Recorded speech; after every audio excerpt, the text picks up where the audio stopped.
Hey everybody, thanks for tuning in again. Today we're going to broach a pretty popular topic of virility and semen retention. So if you're not interested in that subject, I understand. I'll see you in the next video.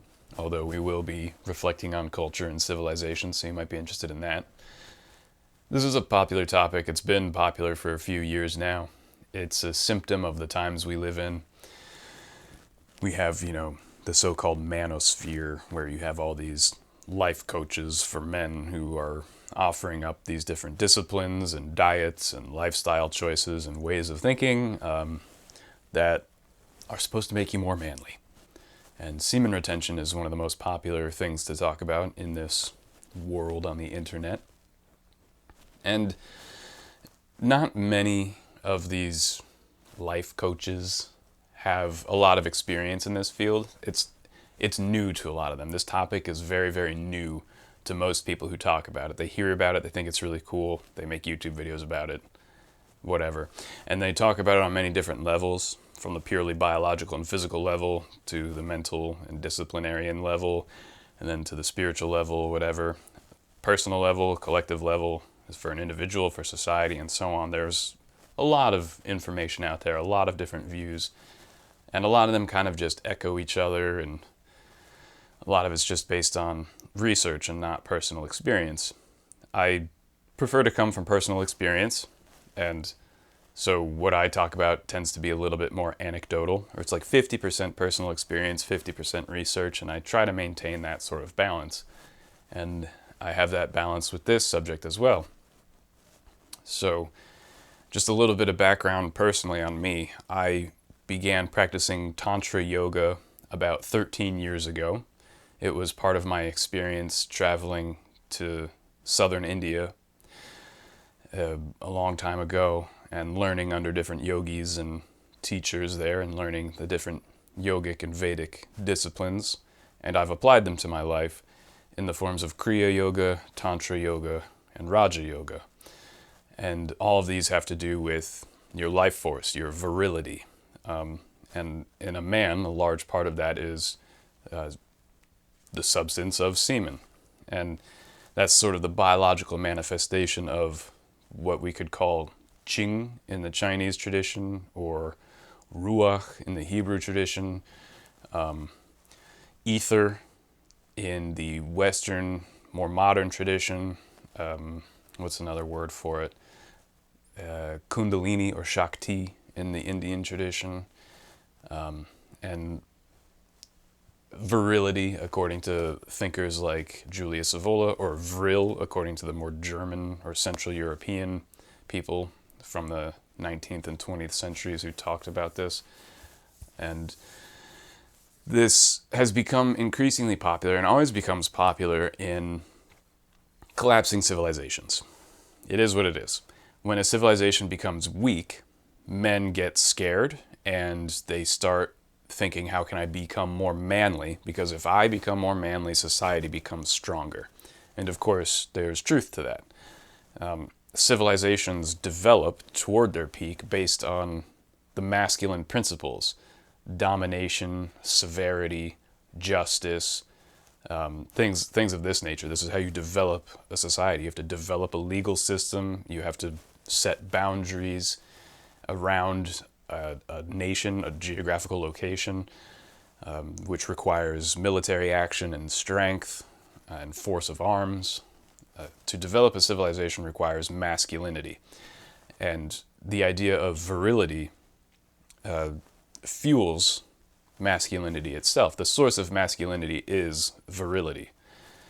And when a civilization becomes increasingly weak and increasingly feminine, men start to think about this. They want a new foundation, a new way of thinking. They want to essentially rescue their dying civilization from weakness, from collapse, from death. It's a reaction against death. And you'll see it become more and more popular, this way of thinking, trying to create a new religion or a new addendum to religion and spiritual practices that focuses on manliness and virility and semen retention, how to become more virile and more manly. These will become part of the very spiritual foundation of a collapsing civilization, of the culture of a collapsing civilization. And it began, our civilization, in my opinion, began to collapse in the early 18th century. That's when you see the first signs of weakness. Of course, in 1717, you had the Freemasons who openly and publicly published their constitutions. So the Masons came out of being a secret society and were able to openly publish their liberal values of personal freedom, personal property, individualism, and these sorts of anti-monarchy type views. And they were not persecuted for it. This means that the monarchy itself no longer believed in its own ideology. If it allowed the Masonic constitutions to be published, it's because the monarchy was weak and Western values became weak, and Masonic values were allowed to be openly discussed in taverns and in newspapers and in published books. And this was the first sign of weakness, or one of the first signs, the first real sign of weakness. And then, of course, 60 years later, you have the American and French revolutions and the European revolutions that followed, which were very Masonic, liberal, overthrowing monarchies, and so on. And by the late 19th century, you have people like the Ariosophists and Julius Evola and other groups like that who began to notice this weakness within civilization, this anti-monarchy, pro-liberalism weakness. It makes men softer and things like that. The democratic values are all very soft-hearted, bleeding heart, as we call it in America, bleeding heart liberal. And a lot of men reacted against this. They see monarchy as a more masculine, developed form of government. They see democracy as a degenerate, barbaric form of a collapsing civilization. And they wanted to then reintroduce manliness into society. And so they started talking about this idea of virility, or vril. There's even the Vril Society that was founded in Germany, which was one of the main puppeteering influences of Nazism. They were like an occult group who fueled a lot of the spiritual ideology of the SS. And they were obsessed with this idea of manliness and masculinity and virility, vril. They had their breeding programs for the Lebensborn, the most manly men you could ever imagine type of a thing, because they viewed themselves as rescuing the West from weakness. And you see it even more today. It's more socially acceptable. It's not as far right politically. It's, in fact, most people who talk about it are Western liberals. We call them conservatives, but there really are no conservatives in the West, because Western conservatives believe in liberalism. They believe in capitalism and the acquisition of private property, which is a liberal economic system. They believe in written law and constitutionalism, which is a liberal legal system. They believe in freedom of speech, which is a liberal ideology. Voting rights, which is a liberal legal system. All these liberal things, but they call themselves conservatives because they're trying to conserve classical liberalism, therefore they are conservatives. But honestly, a real conservative would want a dictator, would want to get rid of representative government and things like that. That would be an actual conservative in the long human scale of history, the full scale of human history. A conservative is a monarchist or an autark, someone who is pro-autarky. That's a real conservative, but you won't find that so much in the West. Their conservatism is conserving manliness and masculinity, but within a liberal framework.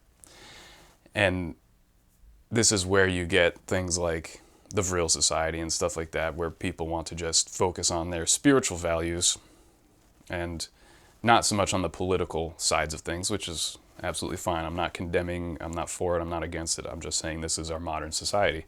And these are the people talking about semen retention. They are classical liberals who call themselves conservatives. And they are, when it comes to spirituality or self-discipline, they focus mostly on masculinity and not on general spirituality. They focus specifically in on this idea of masculinity and life force energy and virility. And it goes back to Julius Evola. Most people whether they know it or not, in this side of the manosphere are influenced by Julius Evola or people who were influenced by him.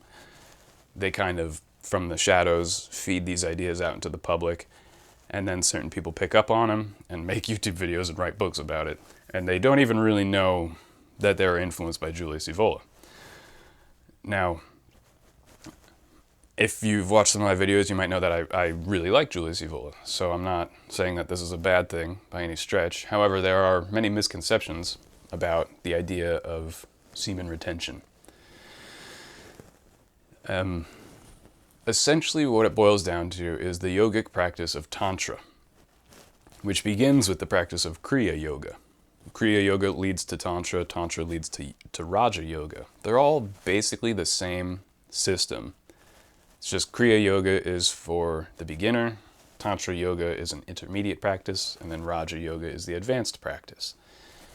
And the thing is, like, to skip past Kriya and Tantra and you go right into Raja Yoga, you graduate from these two other yogic systems into Raja Yoga, and then you no longer need to practice semen retention because of the processes you've done beforehand. Semen retention is for beginners and intermediate students, what in the Vedic tradition is known as brahmacharya.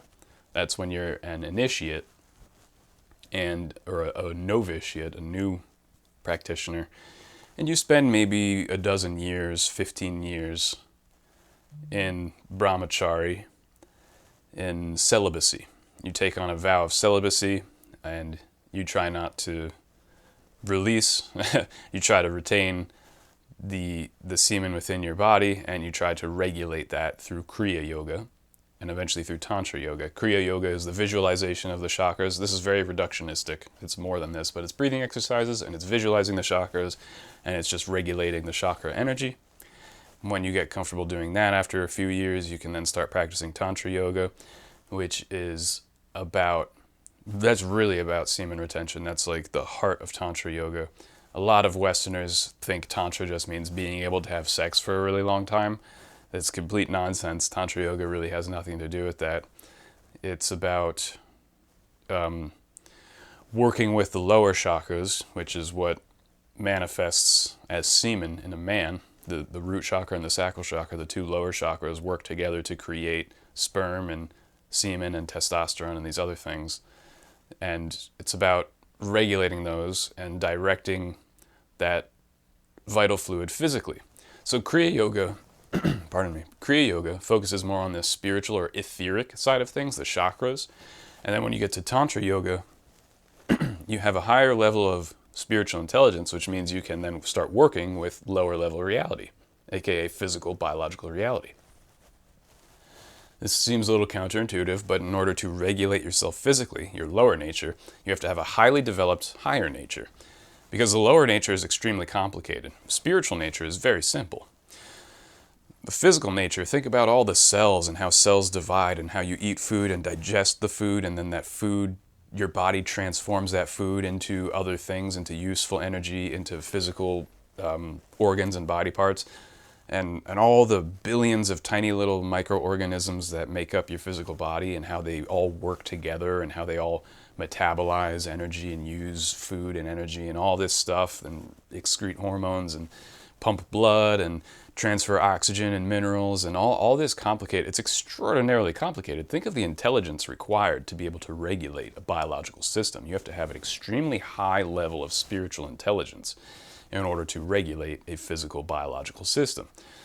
So when you learn that spiritual intelligence, and you move higher in your mind and in your soul, you can then regulate things that are lower and lower and more complicated within physical reality.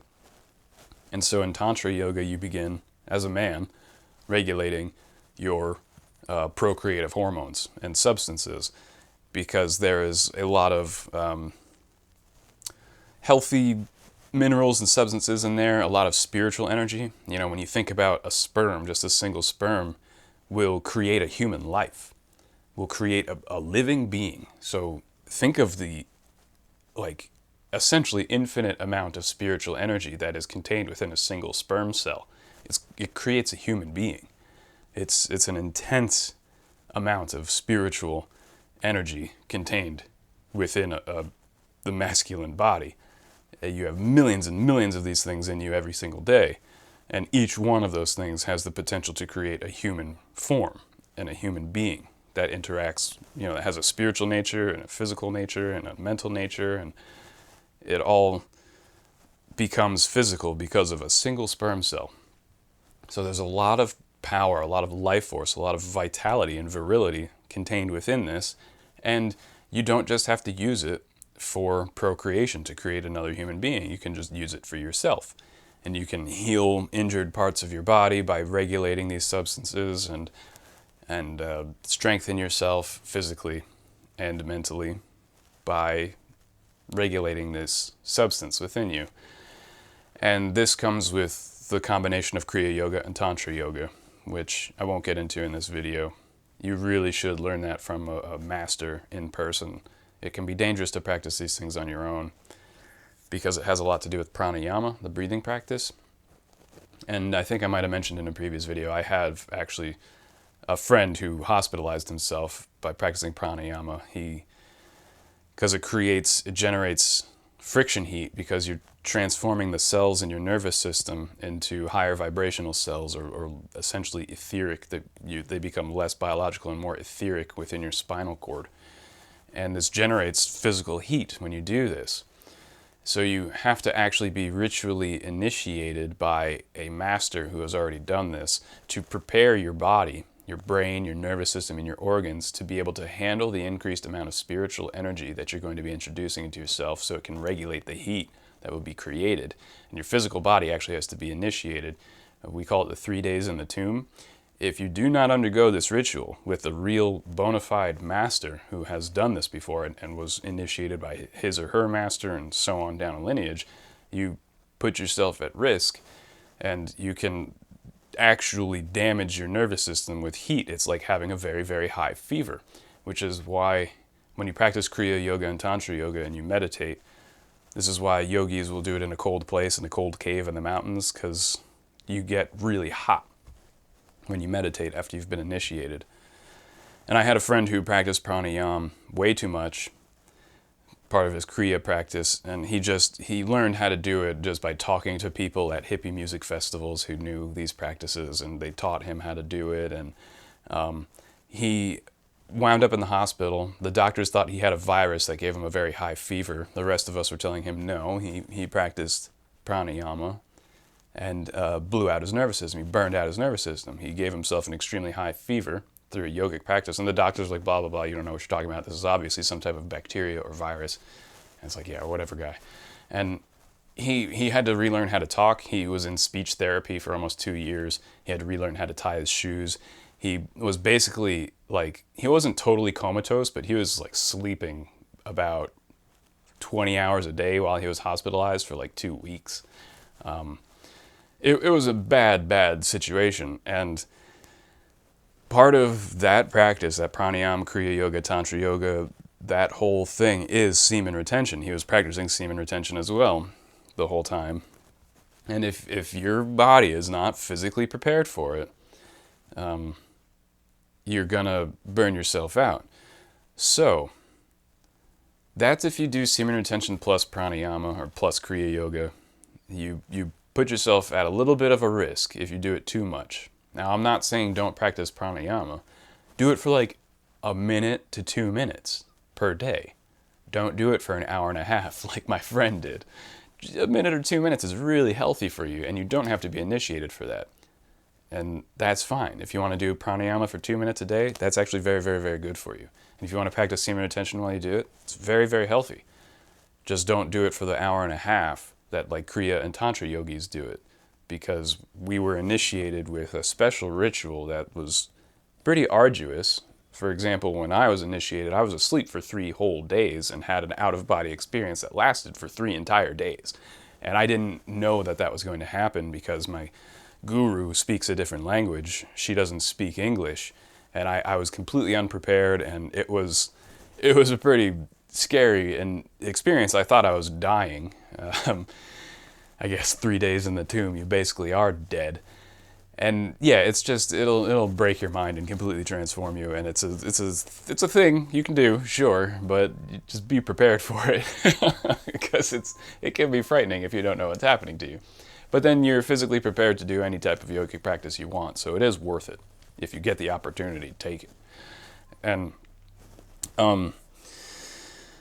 so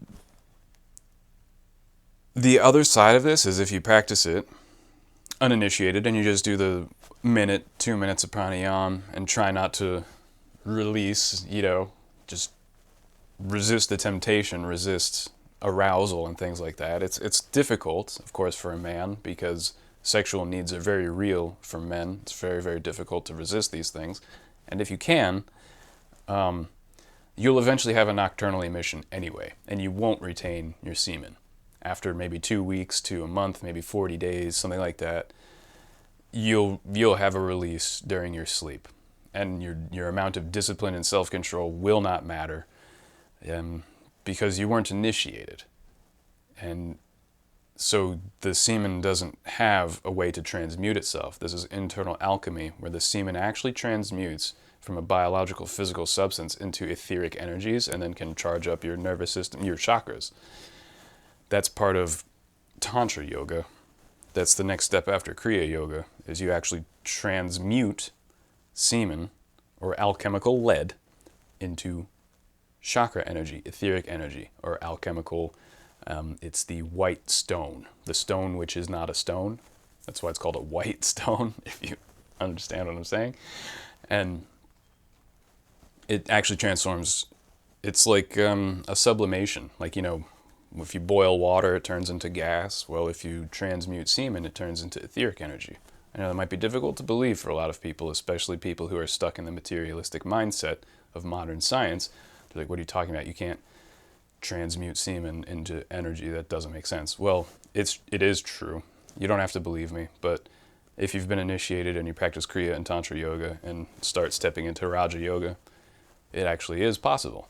And then that's when you can go forever without having an emission, without having a nocturnal emission, because you're actually getting rid of the semen, turning it into etheric energy, which is then being used by your chakra system.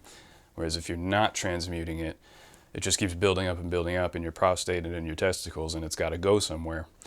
And it's going to go somewhere no matter how self-controlled or disciplined you are. One night it's just going to happen out of your control. So it's still worth doing it. Just for the sake of developing your discipline, to, just to be a more disciplined, self-controlled person.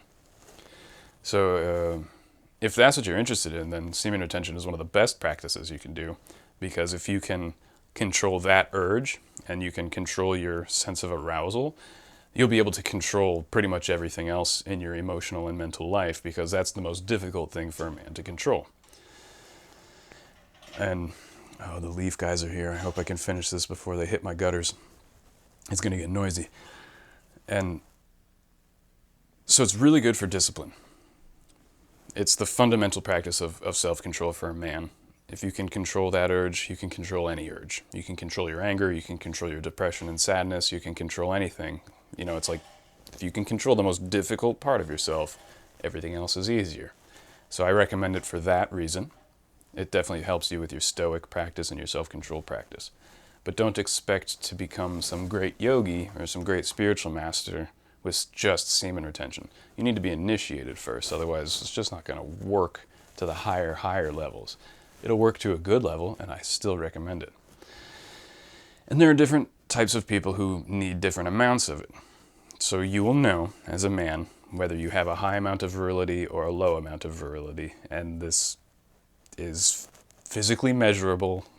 Obviously, when you release, how much do you release? I'm trying not to be graphic here, but just be honest with yourself. Do you release a lot or do you release a little? Is it high pressure or is it low pressure?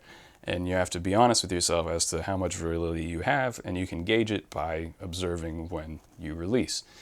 There are some men who don't really need to practice semen retention because they're extremely virile. They create a lot of this substance within their bodies every single day, so they have a lot of this virile energy to utilize in the practices of Kriya, Tantra, and Raja Yoga.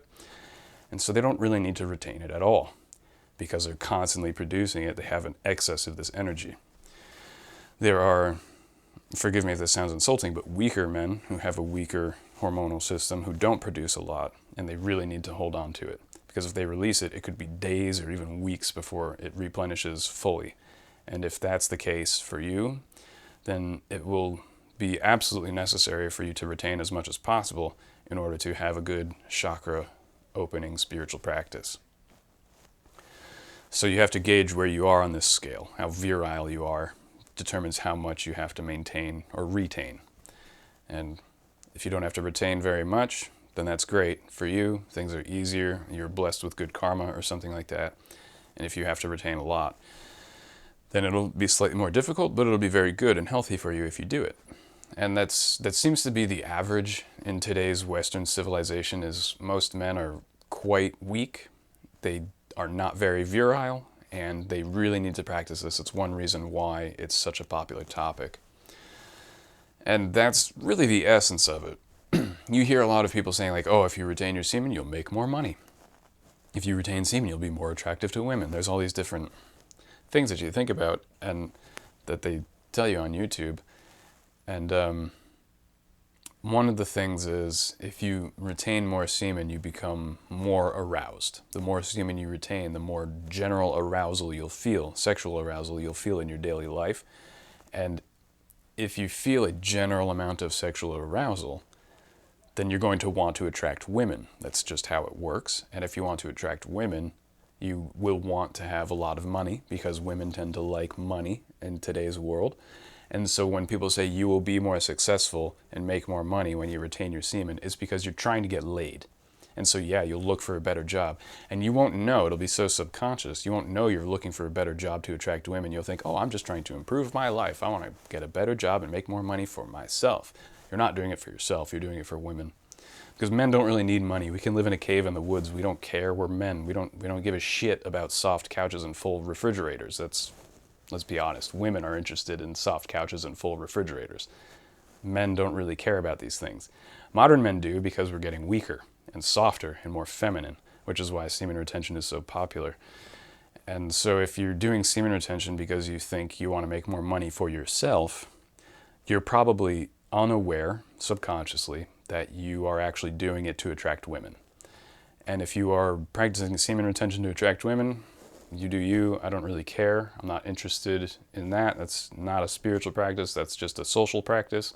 If that's what you're interested in, have fun. I don't really know why you're watching this particular video. But that's one side of it. And that's a side that I think is a childish side of semen retention. And again, it's not going to work because you're not practicing Kriya Yoga, Tantra Yoga, Raja Yoga. You will eventually have emissions. You're going to want to get laid and have emissions. And you're not really practicing semen retention for yourself. You are practicing it for women. And you have to be honest with yourself. If that's your goal, that's fine. You can do it. But don't talk like you're some sort of great disciplined spiritual master. You're just looking for money and women. So personally, in my own life, I've practiced it quite a lot, with varying degrees, with varying results over the years. I've practiced it for about a dozen years. That doesn't mean I've been celibate for a dozen years. It just means I've had episodes of celibacy for that length of time. I have gone years and years. And it does benefit you if you can just forget about women and get initiated or practice light Kriya and Raja Yoga, maybe without initiation, but like I said, just shorter times throughout the day instead of the full-blown few hours a day, then you will have the best results. You will have very good physical and mental and emotional health and well-being, and you will experience higher states of spiritual consciousness. It's like, it's a highway to spiritual success for a man. So it is very healthy to practice. You just need to be careful. And you need to know that you're probably going to have emissions, and that's fine. It doesn't matter. It really doesn't matter. And if you have an automatic nighttime, nocturnal emission, it's probably a good sign that you have a lot of the substance and a lot of that energy that's you can transmute and use. So I wouldn't worry about that sort of thing. And honestly, the best aspect of it in the modern world is developing your discipline and self-control. I think that's the very foundation of all spiritual practices, is controlling your emotions and your mind and your urges. And if you can control this particular urge, you can control all of the other ones.